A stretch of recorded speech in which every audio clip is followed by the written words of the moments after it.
قصيدة بعنوان حكايتي مع المجاري. بقى ده يا ناس يبقى كلام، مية مجاري بتنحمر داخل بيوت، ناس بتعيا منها وناس تموت. وصديقي حمدي عبد المعتمد بقول له مالك يا عبد، بص بدهشة جسمه سخن بيرتعش، ما هو مندهش.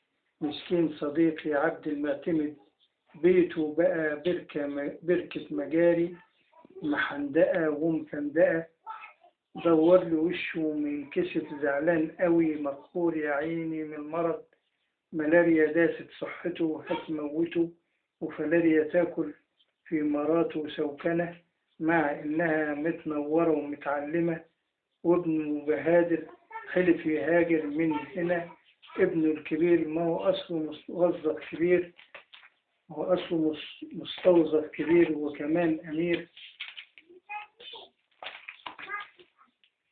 زي ما بينادوا عليه أهل البلد، ما هو بيه كبير، أصله وحيد يبقى الأبوه، ما هو عنده حق. خايف يا ناس من مراته، أصله رفض يسبح معاها في البلد أو يشترك.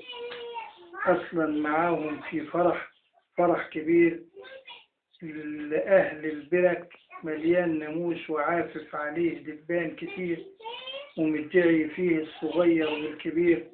أستاذ وباء راجل ده إما في الخطر، خطير كبير وبهادر مش معقول يبقى يسبح معاهم في برك معفنة ومنتنة.